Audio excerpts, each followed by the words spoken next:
بسم اللہ الرحمن الرحیم۔ السلام علیکم۔ پاکستان میں جاری افغانستان کے حوالے سے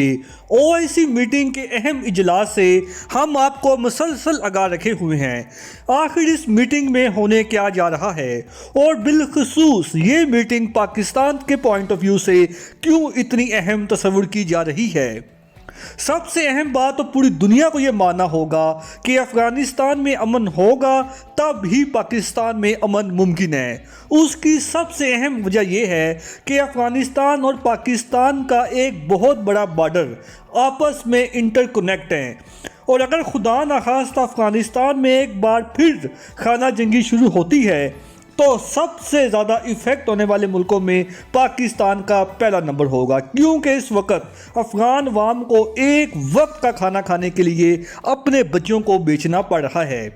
اس کے علاوہ پورے افغانستان میں 95% سے زیادہ لوگ غربت کی وجہ سے بے یار و مددگار ہو چکے ہیں، اور نہ ہی طالبان کے پاس اتنے وسائل ہیں کہ وہ اپنے سرکاری ملازمین کو تنخواہیں دے سکیں۔ اس کے علاوہ امریکہ سمیت پوری عالمی دنیا نے افغانستان کے فنڈز کو فریز کیا ہوا ہے۔ تو اس صورتحال میں OIC کا یہ خصوصی اجلاس بہت ہی اہمیت کا حامل شمار کیا جا رہا ہے، کیونکہ اگر اس اجلاس میں شریک ممالک افغانستان کو غربت کی لکیر سے نکالنے میں کامیاب ہو جاتے ہیں تو یقیناً اس اجلاس کا اصل مقصد پورا ہو جائے گا۔ اب دیکھنا یہ ہوگا کہ افغان طالبان کس طرح اس OIC کے اجلاس میں اپنا مقدمہ لڑتے ہیں، کیونکہ یہ پہلا موقع ہوگا جب طالبان پوری دنیا کے سامنے اپنا موقف سامنے رکھیں گے، کیونکہ اس میں صرف 57 OIC کے اسلامی ممالک کی شریک نہیں بلکہ سیکیورٹی کونسل کے 5 مستقل نمائندے P5 جن میں فرانس، رشیا، UK اور یونائٹڈ اسٹیٹ کے وفود بھی شرکت کر رہے ہیں۔ اب دیکھنا یہ ہوگا کہ عالمی دنیا کس طرح طالبان کے موقف کو سیریس لیتی ہے، اور ویسے بھی آج کے طالبان اور ماضی کے طالبان میں بہت بڑا فرق ہے، کیونکہ اب طالبان کو بھی احساس ہو گیا ہے کہ دنیا کو کس طرح ساتھ لے کر چلنا ہے۔ اس کے ساتھ ساتھ امریکہ سمیت پوری یورپین کنٹریز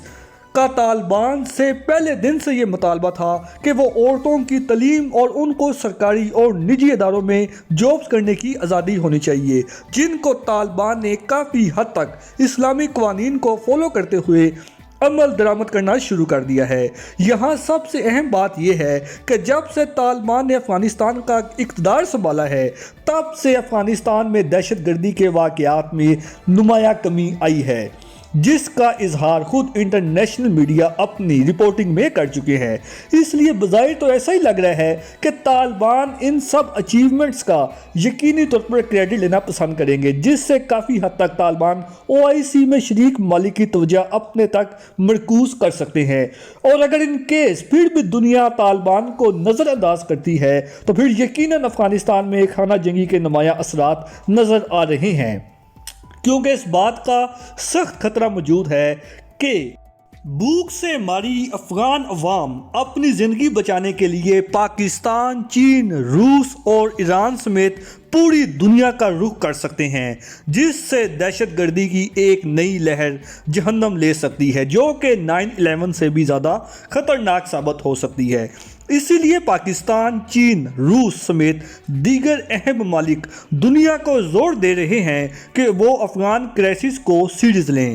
اور اگر پھر بھی عالمی دنیا ہوش کے ناخن نہیں لیتی تو یقیناً اس بات کا کبھی امکان ہے کہ روس، چین، ایران، ترکی اور پاکستان تو اپنے ملک کو خانہ جنگی سے بچانے کے لیے طالبان سے دشمنی کبھی نہیں موڑ لے سکتے۔ اس لیے یہ ممالک تو طالبان کی حکومت کو ضرور تسلیم کر لیں گے، پھر چاہے باقی دنیا فوری طالبان کی حکومت کو تسلیم نہ بھی کرے، کیونکہ چین اور روس کے افغانستان میں بہت بڑے انٹرسٹ جڑے ہوئے ہیں جس کو وہ کبھی بھی نظر انداز نہیں کر سکتے،